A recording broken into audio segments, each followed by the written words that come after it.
The morning of my granddaughter Clara's wedding dawned with a clear, golden light, painting my bedroom in soft hues.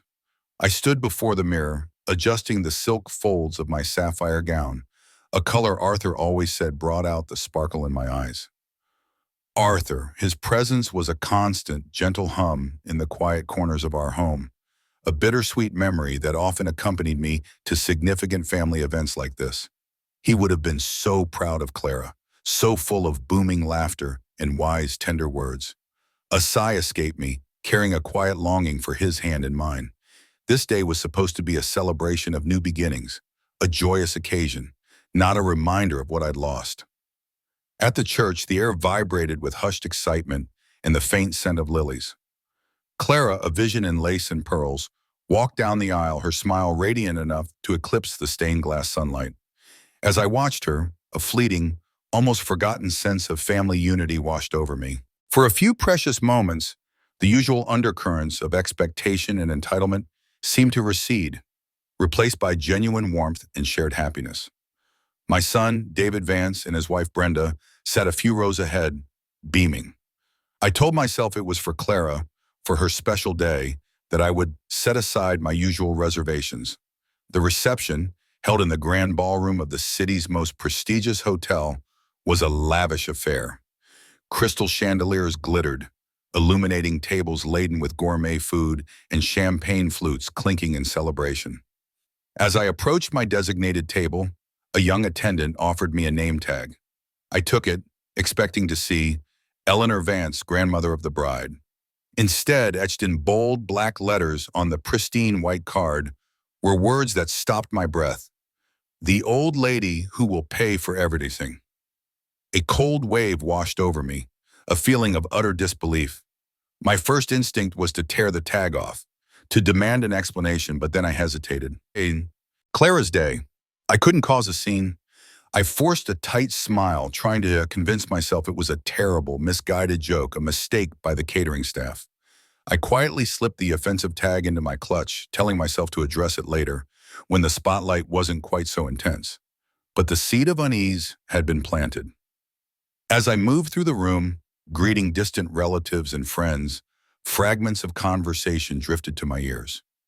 "Isn't this wedding spectacular?" one guest whispered to another. "Brenda really outdid herself." The reply came a little too loud. "Oh, Brenda knew exactly how to pull it off. They say Eleanor is the family's personal eight." A jolt went through me. Personal ATM. The words echoed the name tag with chilling precision. It wasn't a mistake, it was deliberate. And Brenda. Of course, Brenda. Just then, my son David clapped a hearty hand on my shoulder, his face flushed with champagne and good cheer. "Mom, there you are." He gestured expansively to a distinguished-looking couple standing nearby. "These are Mr. and Mrs. Thorne, wonderful people. They just heard about your generosity." He chuckled, a sound that grated on my nerves. "Mom, meet the Thornes. She's not just Clara's grandmother, she's our family's walking bank account." He winked, as if sharing a delightful secret. My stomach clenched.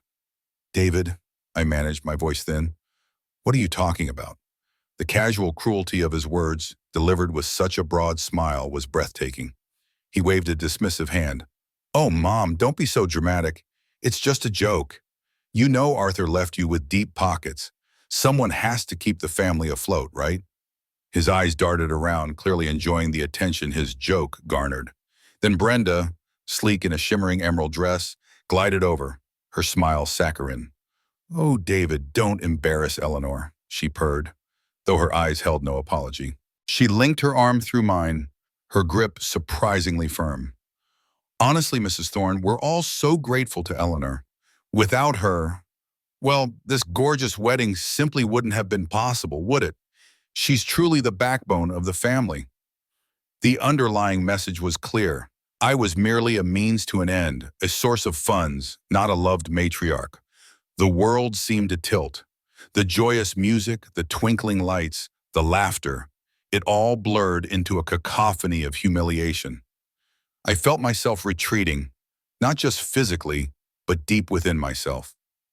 Excusing myself with a choked murmur, I practically fled to the nearest restroom, the elegant marble walls suddenly feeling like a cold, confining tomb.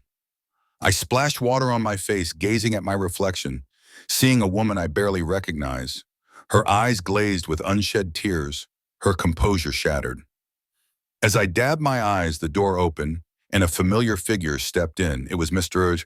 Henderson, Arthur's longtime attorney, his kind face etched with concern. "Eleanor, are you all right?" he asked gently, his gaze piercing. I couldn't help but overhear some of the comments, and then I saw your name tag, briefly before you tucked it away. It was rather unkind. My lip trembled. "It was humiliating, Mr. Henderson." He nodded gravely. "I thought as much. Which brings me to something Arthur asked me to keep confidential until I deemed it absolutely necessary. He loved you very much, Eleanor, and he foresaw certain tendencies within the family. He left a codicil, a very specific addition to his will." He paused, his gaze fixed on mine. "Any descendant who publicly humiliates you, Eleanor, or makes you an object of their greed in a disrespectful manner, would be immediately disinherited. Completely. All trusts, all inheritance, gone." I stared at him, stunned into silence. Disinherited? Arthur had done that? A strange mix of relief and disbelief washed over me. He had protected me, even from beyond the grave, but the immediate gratification of wielding this power was tempered by a deeper curiosity. How far would they go? How much more would they take before they showed their true colors completely? I looked at Mr. Henderson, a new resolve hardening my features. "Thank you, Mr. Henderson, but please don't say anything yet. I want to watch them. I want to see just how far they're willing to go." A quiet fire began to burn within me. This wasn't just about money anymore. This was about seeing my family, truly seeing them, without the rosy filter of assumed affection. The morning light, usually a source of comfort, felt thin and cold as it filtered through my bedroom window. The opulent sapphire gown lay draped over a chair, a shimmering testament to yesterday's grandeur and my personal humiliation. On my bedside table, tucked beneath a forgotten handkerchief, was the name tag. "The old lady who will pay for everything." I picked it up, running my thumb over the raised letters. The ink felt surprisingly permanent, an indictment etched not just on paper but on my heart. How had my family, the very people Arthur and I had cherished and supported, become this? A collective entity that saw me only as a purse, a means to their lavish ends? Arthur would have been furious. Though his demeanor was generally calm and jovial, there was a formidable temper simmering beneath, reserved for moments of profound disrespect or injustice. I remembered a time decades ago when a business partner had tried to swindle us. Arthur's quiet fury had been a force of nature, cutting through deception with swift, decisive action. He wouldn't have tolerated such brazen disrespect from anyone, least of all his own son and daughter-in-law. My own reaction, I now realized, had been too timid, too focused on maintaining an illusion of peace that clearly no longer existed. The descent into this transactional family dynamic hadn't been sudden, of course. It had been a slow, insidious creep beginning shortly after Arthur's funeral. The raw grief was still a heavy cloak around me when David and Brenda had first broached the subject of their kitchen remodel. "Mom," David had begun, his voice unusually soft, "we know you're still hurting, and we wouldn't bring this up if it wasn't urgent. Our kitchen is falling apart, and you know how much Arthur loved a good meal at our place." Brenda had chimed in, tears welling in her eyes. "It's just, a new kitchen would really lift our spirits, a fresh start. And you know Arthur always wanted us to have the best." They needed $30,000. $30,000 just weeks after I'd buried my husband. I was vulnerable, adrift, and their plea had felt like a plea for comfort, for connection, rather than a brazen demand. So I had written the check. That had been the beginning. From $30,000 for a kitchen, it escalated to requests for private school tuitions for the grandchildren, Clara and Daniel, then a down payment on a new car for David, a lavish vacation for Brenda's birthday, and contributions to a vaguely defined investment opportunity that never seemed to yield returns. Each request was framed with a blend of false deference and implied guilt, making it difficult to refuse. "You know how much Arthur would have wanted this," or "It's for the children, Mom," were their favorite refrains. I had kept a meticulous, if painful, record. Nearly $250,000. Over the years, I had poured $250,000 into their lives, blurring the lines between generosity and enablement, love and obligation. The phone rang, jolting me from my reverie. It was Brenda. Her voice, bright and chirpy, cut through the morning silence. Eleanor, darling, thank you again for the absolutely incredible wedding. It was everything Clara dreamed of. And that $45,000 check really pulled it all together. $45,000, another hefty sum, part of the running total. Oh, and speaking of Clara, Brenda continued, barely taking a breath, she and Ethan are just dying to go to Bali for their honeymoon. Such a romantic destination. But you know, with the wedding expenses, they're a little tight. Would you mind terribly? Would you be able to fund their Bali adventure? Her tone was casual, as if asking for a cup of sugar. The sheer audacity of it, coming just hours after the personal ATM comments, made my blood run cold. Brenda, I said, my voice calmer than I felt, I'll think about it. A beat of stunned silence met my response. You'll think about it? Brenda finally stammered, the chipper facade cracking. But Eleanor, it's Clara's honeymoon. It's tradition. Arthur would have wanted her to have the best. Perhaps, I replied, my gaze falling on the name tag again. I'll let you know. I ended the call, leaving Brenda suspended in a state of disbelief.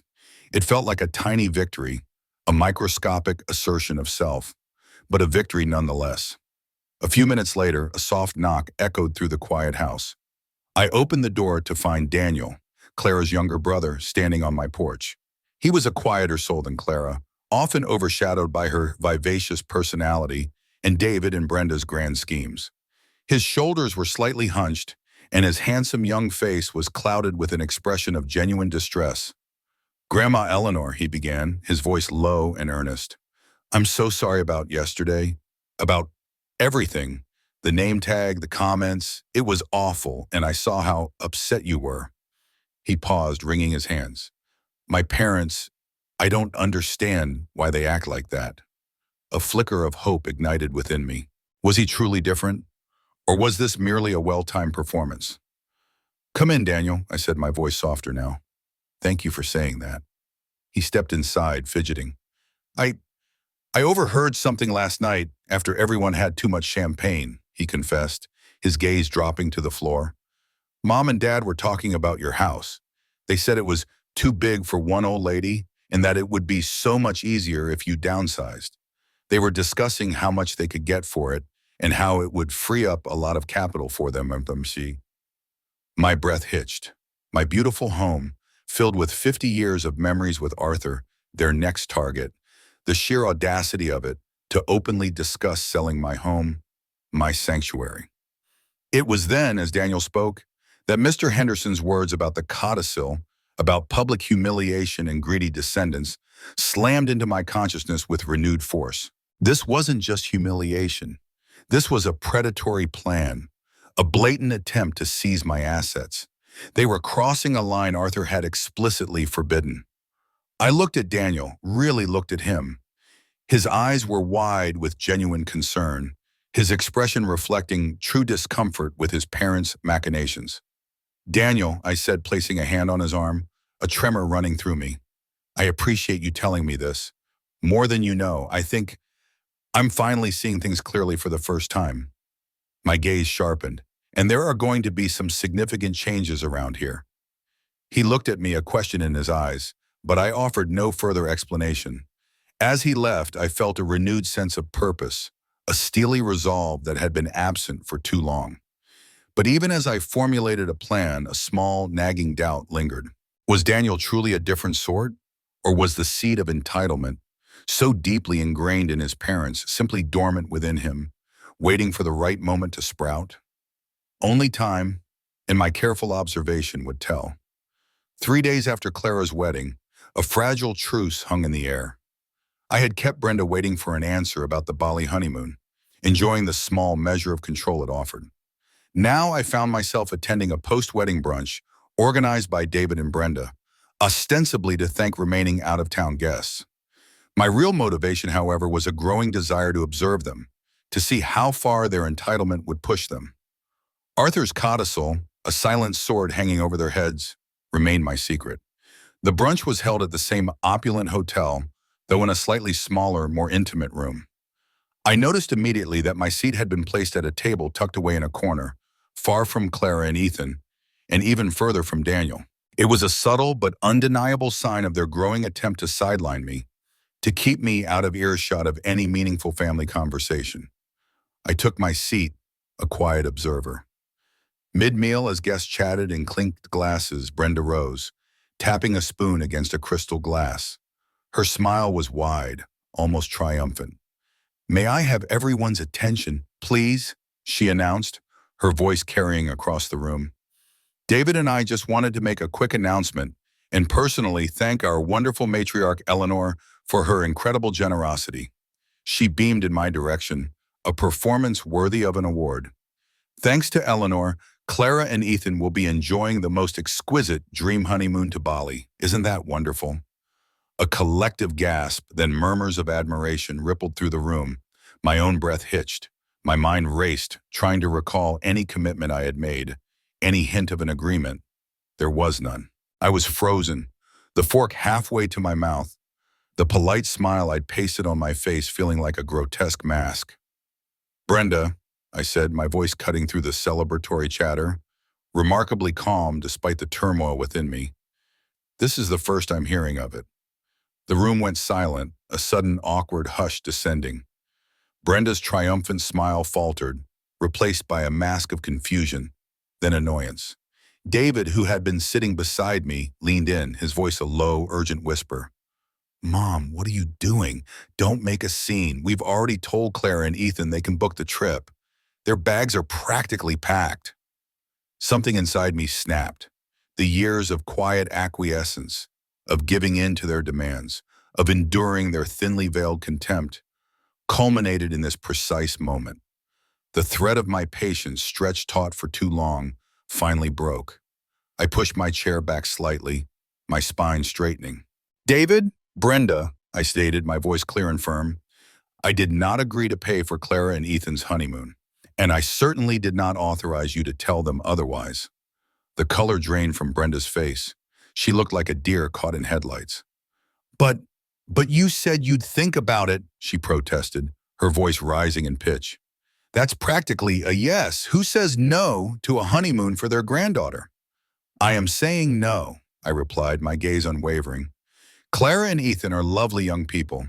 I'm sure they can find a perfectly charming, more modest honeymoon destination within their own means. A honeymoon is about celebrating their love, not about extravagance."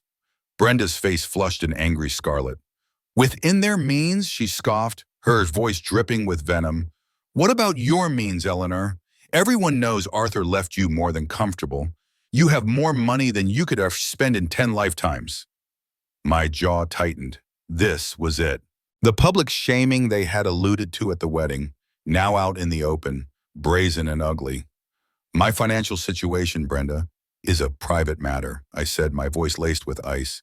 "It is certainly not a topic for public discussion at a family brunch." David suddenly grabbed my arm, his grip surprisingly tight. "Mom, you're embarrassing us," he hissed, his eyes narrowed in fury. "Stop this! Don't ruin Clara's post-wedding celebration." I yanked my arm away, meeting his furious gaze with a steady, unwavering stare. "No, David," I said, standing slowly, deliberately. "You've embarrassed yourselves." I turned my gaze to the stunned faces of the other guests, then back to David and Brenda, who now stood frozen, their mouths agape. "I believe I've had enough of this brunch." Before I could even take a step, Daniel, who had been watching the scene unfold from his table, immediately stood up. He walked swiftly toward me, his face etched with concern, and offered me his arm. "Grandma Eleanor," he said, his voice quiet but firm, "let me walk you out." His support, so unexpected and immediate, felt like a lifeline. As we made our way through the now silent room, I felt the stares of the other guests. My heart was pounding, my hands trembling, but beneath the fear, there was a quiet, unfamiliar sense of pride. I had stood my ground. In the opulent hotel lobby, away from the prying eyes, I felt a wave of relief wash over me. Thank you, Daniel, I said, my voice still a little shaky. You truly are a good young man. I looked at him, my gaze softening. Would you, would you join me for dinner tonight? There's something I need to discuss with you. He readily agreed, and later that evening, over a simple meal at my home, I began to confide in him.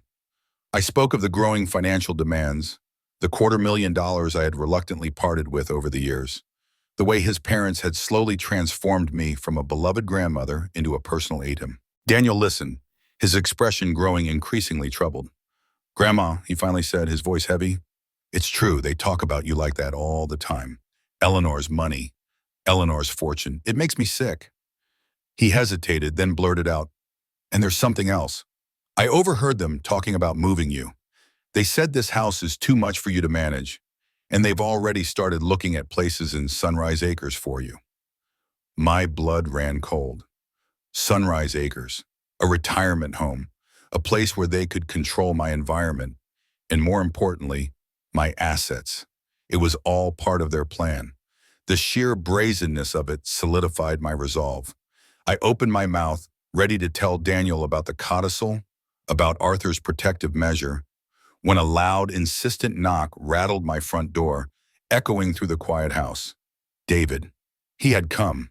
The insistent knocking on my door escalated into a furious pounding, startling both Daniel and me. Before I could even reach the entryway, the door burst open, revealing David, his face a thundercloud of rage. His eyes, usually clouded with a forced joviality, now blazed with an unmasked fury I hadn't seen in years. "What in the hell was that, Mom?" he roared, striding into my living room without an invitation. His gaze landed on Daniel, who had risen protectively to stand beside me. "And what are you doing here, Daniel? Poisoning your grandmother's mind against your own parents? Is that what this is?" I remained seated, a quiet island in the storm of his anger. I had anticipated this confrontation, rehearsed my composure. "Sit down, David," I said, my voice steady, betraying none of the tremor in my hands. "We are simply acknowledging what's been happening since your father's death." David scoffed, running a hand through his thinning hair. "Nothing's happening. You're just being difficult. You humiliated Brenda in front of everyone." "Humiliation?" Daniel interjected, his voice surprisingly firm. He had moved to stand slightly in front of me, a protective gesture that warned me. "What about the name tag at the wedding, Dad? The old lady who will pay for everything. Or announcing Grandma would pay for Bali even though she never agreed. And don't forget discussing selling her house right after the wedding, even while she was still mourning Grandpa." He reeled off the list, each item a sharp, undeniable truth. David's face contorted. "You've been spying on us, you ungrateful brat." "No, Dad," Daniel retorted, his chin lifted defiantly. "I've just been paying attention." The air crackled with tension. David, seeing his usual bluster wasn't working, shifted tactics. His voice softened, morphing into a syrupy, solicitous tone that made my skin crawl. "Look, Mom, we're just trying to help you. You're not getting any younger, and managing Arthur's estate, all those investments, it's a lot for one person. We just want to make sure you're taken care of, that your money is handled properly." He paused, his gaze attempting to convey concern. "We could manage everything for you, streamline things, maybe help you find a lovely, smaller place, less upkeep." I interrupted him, my voice cutting through his feigned concern like a sharp knife. "My mind, David, is as sharp as it ever was. I am perfectly capable of managing my own affairs." I looked him squarely in the eye, the years of unspoken grievances finally surfacing. "And Arthur's estate is not, nor has it ever been, a family piggy bank for you to dip into whenever you please. It's time that stopped. Effective immediately, your access to any financial assistance from me or Arthur's estate is cut off." David stared at me, his mouth slightly agape. For a moment, he was speechless, a rare occurrence. "Cut off?" he finally sputtered, his voice cracking with disbelief. "Are you serious? You're cutting us off because Brenda made one stupid joke about the name tag?" "We were just trying to be funny." "It wasn't a joke, David," I stated, my resolve hardening. "It was a reflection of how you both truly see me, a source of funding, nothing more. And no, it's not one stupid joke.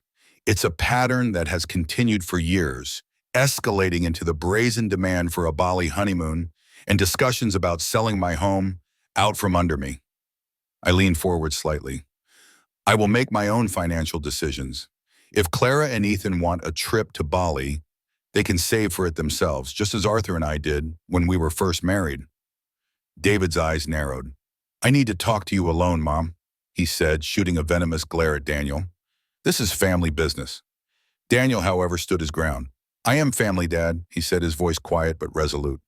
And Grandma Eleanor just told you everything that needs to be said. I think you should leave. David's face cycled through anger, frustration, and then finally a reluctant realization. With Daniel present, his usual blend of intimidation and manipulation would be useless. He couldn't isolate me, couldn't twist my words or pressure me into submission. He glared at Daniel for another long moment, then turned his furious gaze back to me. Fine, he snarled, turning abruptly towards the door. But this isn't over, Mom, not by a long shot. He slammed the door shut behind him, the sound rattling the windows and the last vestiges of polite pretense. The silence that followed was heavy, almost suffocating. I sagged back into my chair, my adrenaline slowly receding, leaving me trembling. Daniel knelt beside me, taking my hand. Grandma, he said, his voice filled with regret. I'm so sorry I didn't stand up to them sooner. I should have. I squeezed his hand, tears finally welling in my eyes. Oh, Daniel, I whispered, pulling him into a tight embrace. You're standing up now, and that's all that matters. His presence, his unexpected loyalty, was a balm to my wounded spirit. In the wake of David's rage, a fragile but powerful bond had formed. After Daniel left, the quiet of my house settled around me, a comforting balm after the storm of David's rage. I sat in the stillness, the warmth of Daniel's embrace still lingering, and thought of Arthur, his wisdom, his foresight, his quiet strength. The codicil was a testament to his understanding of human nature, a safeguard not just for my finances, but for my dignity. The temptation to reveal it, to watch David and Brenda's entitled world crumble around them, was strong, but a deeper instinct held me back. No, not yet. Let them continue to dig their own graves.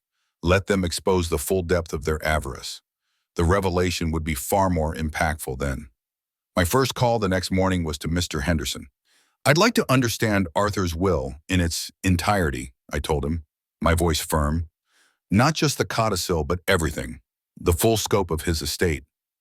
Later that week, seated across from Mr. Henderson in his mahogany-paneled office, I felt a familiar sense of calm return.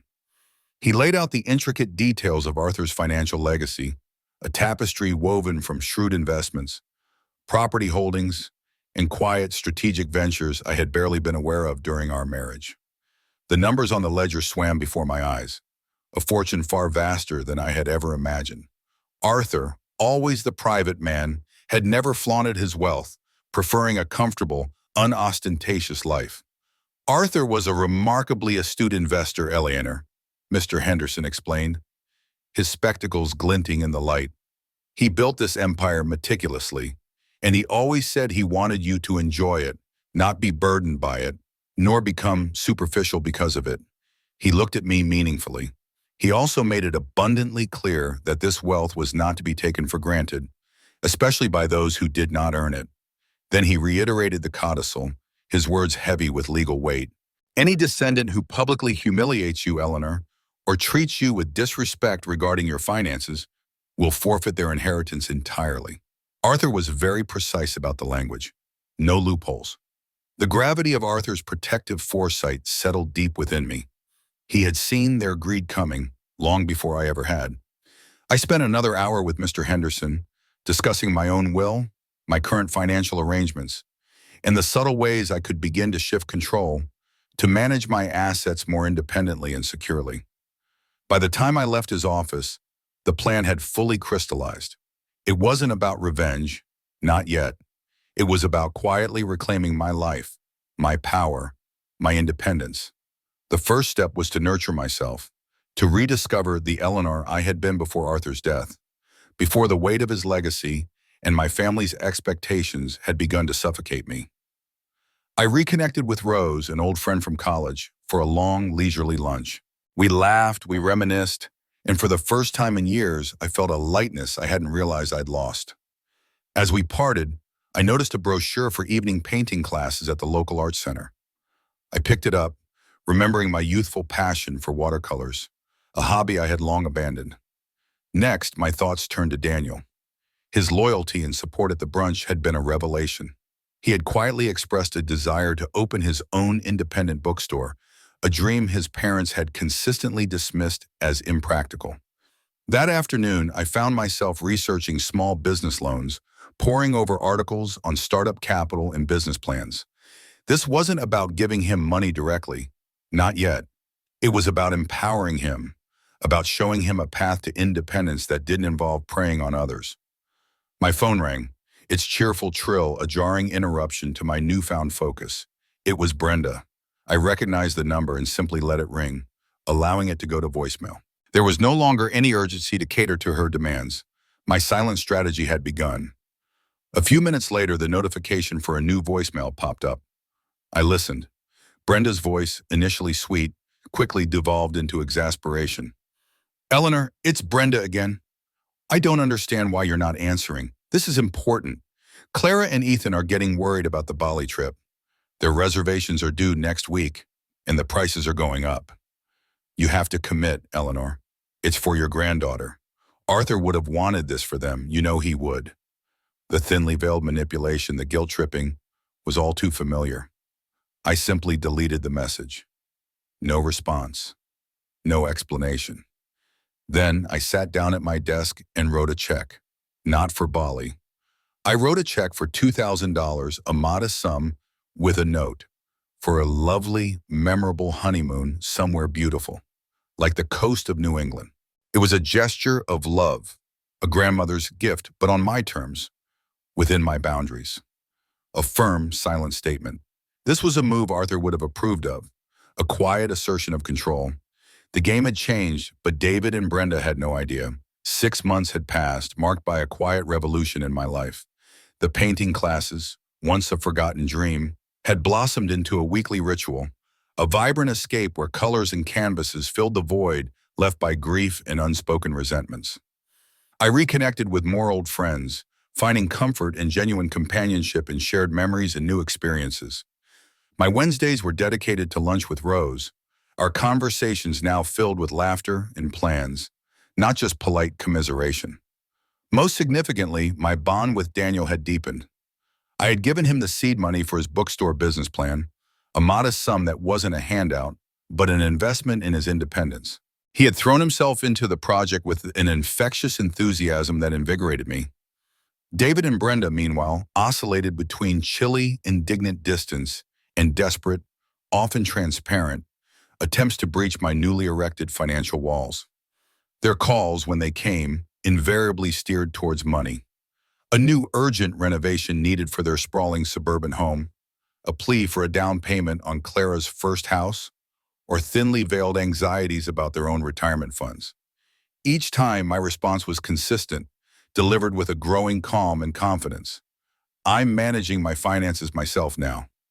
The words became a mantra, a shield against their persistent demands, and with each repetition, I felt stronger, more rooted in my newfound autonomy. Brenda's texts, initially cajoling, turned subtly hostile, laced with passive-aggressive remarks about my selfishness. David's phone calls grew more demanding, his voice laced with an increasingly aggressive edge. But the fear that once paralyzed me was gone. My boundaries held firm, strengthened by the knowledge of Arthur's codicil, a silent assurance that I was not alone in this fight.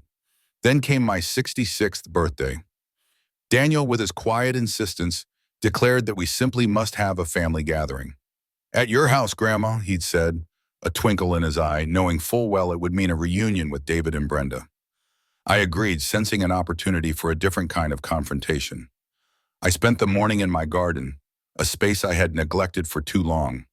The rose bushes, once overgrown, now thrived under my careful pruning. The vibrant petunias and hydrangeas, symbolic of my own slow revival, burst with color. The physical act of tending to the earth grounded me, reminding me of growth and resilience. Daniel arrived early, just as the last rays of morning sun warmed the dew-kissed leaves. He watched me, a thoughtful expression on his face. "Grandma," he asked, his voice low, "are you ready for this?" I stood, brushing soil from my hands, and met his gaze. I had chosen a dress for the occasion, a vibrant, flowing red, a color I hadn't worn in years. It felt bold, assertive, a sartorial declaration of my transformation. "Ready, Daniel," I affirmed, a quiet fire in my eyes. More ready than they could possibly imagine. Soon the first cars began to arrive. David and Brenda, of course, followed by Clara and Ethan, looking vaguely uncomfortable. Mr. Henderson, a welcome presence, arrived shortly after, and a few other close friends who had always remained loyal. I greeted them at the door, a serene smile on my face, my composure unwavering. David's eyes swept over me, an assessing gaze that lingered on my dress, then my freshly styled hair. He looked for a crack in my armor, a sign of weakness, but found none. Brenda, on the other hand, barely concealed her surprise, her eyes narrowing as she took in my appearance. "Eleanor," she said, her voice a little too bright, "you look different." It was not a compliment, but an observation laced with suspicion. As the small gathering settled in the living room, filled with polite chatter, I calmly mentioned my painting classes. "I've been enjoying them immensely," genuine smile gracing my lips. "It's wonderful to reconnect with the passion I'd forgotten." David scoffed, a disbelieving laugh escaping him. "Painting classes, Mom? At your age, what's the point? Do you really think you're going to become some grand artist now?" His tone was dismissive, an attempt to belittle my efforts. Before I could respond, Daniel, who had been listening intently, stepped forward, his eyes shining with pride. "Actually, Dad," he announced, his voice carrying easily across the room, "Grandma Eleanor has already sold 2 of her pieces at the local gallery show. She's quite talented." A ripple of surprise went through the room. Brenda's head snapped toward me, her smile tightening. "Sold?" she questioned, the word tasting sour on her tongue. "But why would you need to sell, Eleanor? You certainly don't need the money." Her implication was clear. Only those in financial distress sold their art. I met her gaze, a calm certainty settling within me. The old Eleanor would have stammered, apologized, perhaps even tried to explain. But this new Eleanor simply smiled, a genuine, unburdened smile. "It's not about need, Brenda," I stated, my voice soft yet resonant. "It's about joy." The words hung in the air, a quiet assertion of my newfound independence, a profound truth they were entirely unequipped to understand. The birthday dinner proceeded with a fragile semblance of civility, mostly due to Daniel's easy charm and the presence of my other genuinely supportive friends. But beneath the surface, the tension simmered. It finally bubbled over when Mark, an old acquaintance, turned to Daniel. "So I hear you're finally opening that bookstore you've always dreamed of, Daniel? That's fantastic." Daniel beamed. "Yes, I am, thanks to Grandma Eleanor, who provided me with the initial investment to get my business plan off the ground." David's head snapped up from his plate, his eyes narrowing. "Investing? What investing are we talking about?" he demanded, his voice rising, cutting through the general chatter. "Mom, what did you give Daniel?" "My money, David," I stated, my voice calm and even. "And as I've repeatedly told you, I am managing my finances myself now, making my own decisions." Clara, sensing the escalating tension, quickly interjected, trying to diffuse the situation. "Oh, by the way, Mom," she said, addressing me, "Ethan and I had a lovely time on Cape Cod for our honeymoon. Thank you for the generous gift, Grandma." The quiet jab at the Bali incident hung unspoken in the air, a small acknowledgement of my earlier stand. After dinner, as I gathered plates in the kitchen, Brenda followed me, her voice hushed but sharp. "Eleanor, we need to talk. This refusal to let us help you, this throwing money at Daniel's pipe dream, it's irrational." She leaned closer, her voice dropping to a conspiratorial whisper. "We've been doing some research, David and I. Sunrise Acres has an opening. It's a lovely retirement community, very safe. We could move you there, sell this big house you clearly can't manage anymore. The sale would free up so much capital, it would help all of us." I turned from the sink, my gaze unwavering. "This house, Brenda, is not for sale, and my living arrangements are not, nor will they ever be, a topic for family discussion by you or David. Just then, David entered the kitchen, his expression grim. He had heard. As he opened his mouth to speak, I calmly picked up my carefully decorated birthday cake, a symbol of the celebration he was about to shatter. Back in the living room, David cleared his throat, his posture stiff and formal. The friendly chit-chat immediately died down. "Family, friends," he began, his voice taking on a gravitas that felt entirely unearned. "Brenda and I have become increasingly concerned about Mom's decision-making lately." He paused, letting his words hang in the air. "We've decided, for her own protection, that a power of attorney arrangement is necessary. It's for her own good, of course." A collective gasp swept through the room. My heart pounded, but I kept my grip steady on the cake knife. Mr. Henderson, who had been sitting quietly, spoke up, his voice cutting through the stunned silence. "Power of attorney, David? On what grounds? Do you have evidence of Eleanor's diminished capacity?" David, clearly expecting no resistance, floundered for a moment. "Well, she's funding Daniel's ridiculous bookstore with her money for one, and she's refusing to downsize, claiming she wants to live alone in this oversized house at her age. These are clearly irrational choices, signs she's not thinking straight." I finally set the cake down, the knife clattering softly on the plate. My gaze swept over them all, settling finally on David.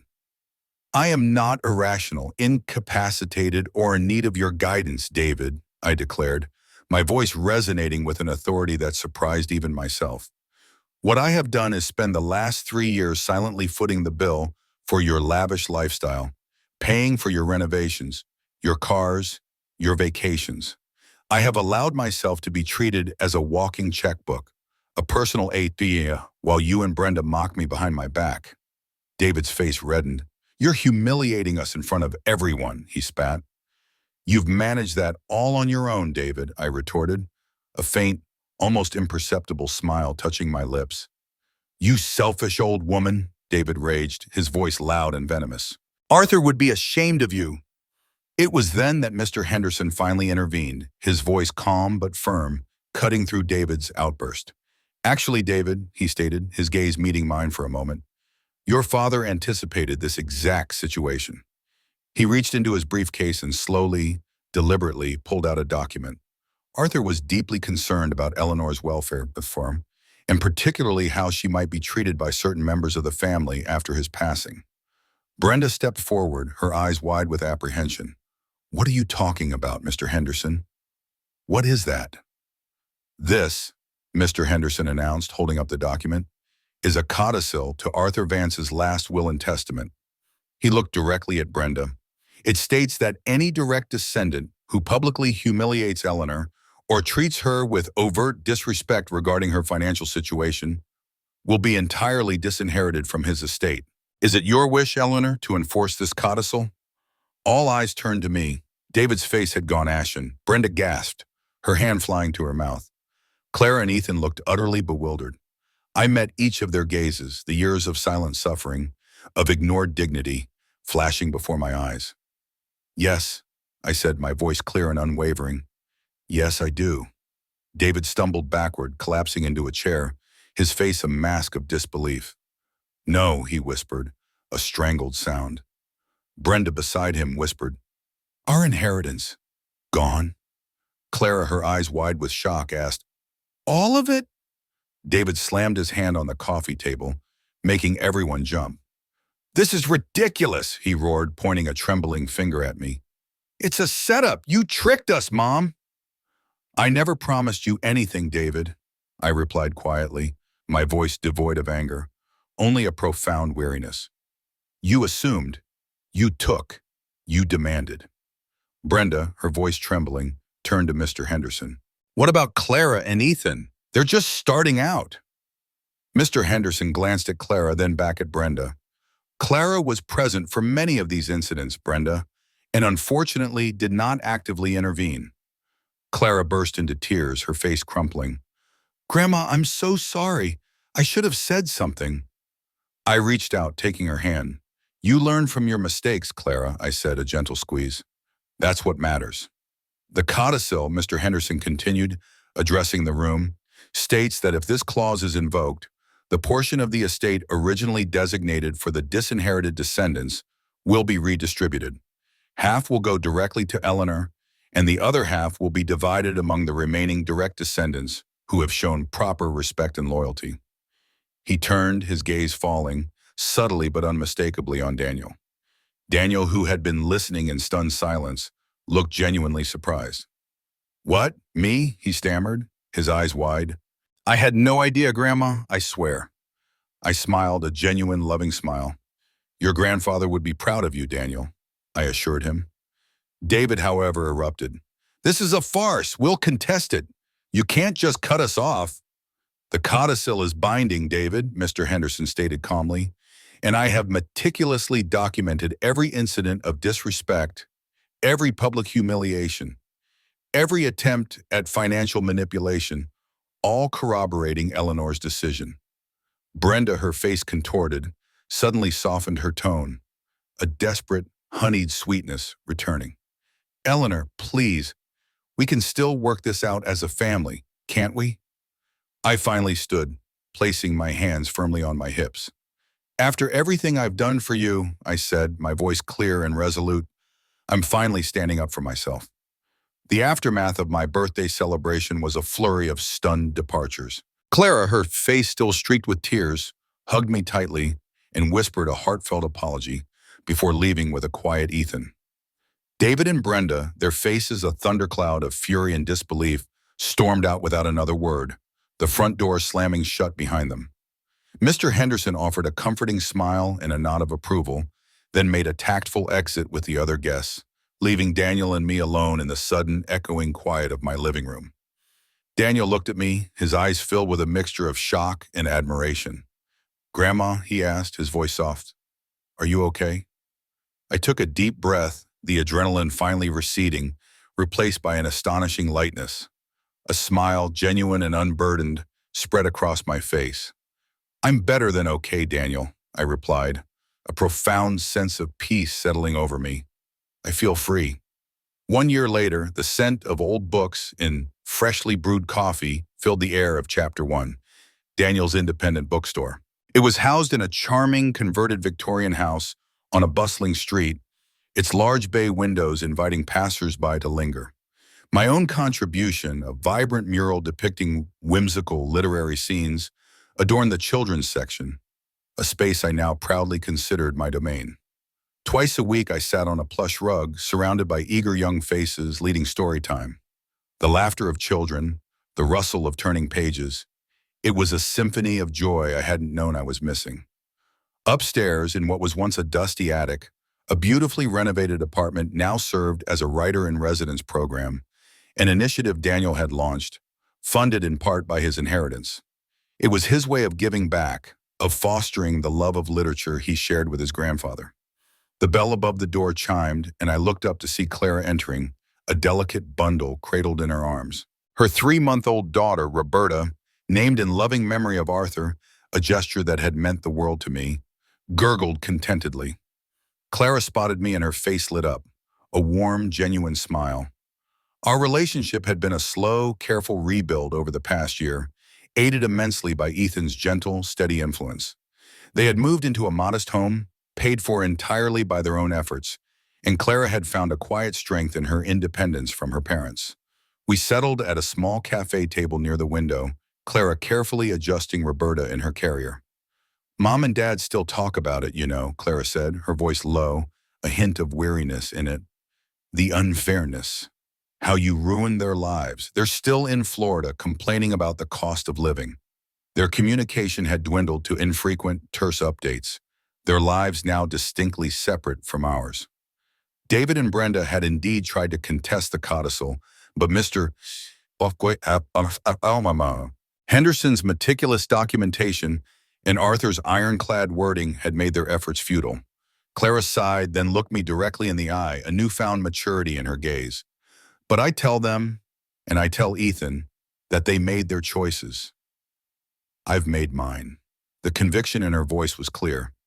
Just then, Daniel emerged from the back office, a stack of new releases in his arms. He joined us at the table, his face alight with excitement. "Grandma, Clara, I've been crunching numbers. We're looking good to expand our community reading programs next quarter and maybe even host a small literary festival in the spring. We can reinvest a good portion of the profits. I watched them, my heart swelling with a profound sense of pride. They weren't just running a business. They were building a community, investing in something meaningful. And they were doing it on their own terms, with hard work and integrity. I thought about my own year, the satisfaction of watching my paintings take shape, the vibrant energy of my new circle of friends, the quiet adventure of solo travels, including that incredible trip to Italy where I met George, a charming, witty widower who shared my love for art and travel. Arthur would have approved. I knew it. He wouldn't have wanted me to wither away in grief or become a prisoner to my family's greed. He would have wanted me to live, to thrive, to protect my independence and my peace. The boundaries I had established were not walls of isolation, but foundations for a richer, more authentic life. Roberta gurgled, a tiny happy sound, drawing me back to the present. I reached out, gently stroking her soft cheek. This was my family now, in its truest form. Imperfect, yes, touched by past pain, but real, honest, and filled with a quiet, enduring love. Looking at Daniel, then Clara and her baby, I felt a deep certainty bloom within me. You know, I said, my voice soft but sure, I think that this is exactly where we're supposed to be.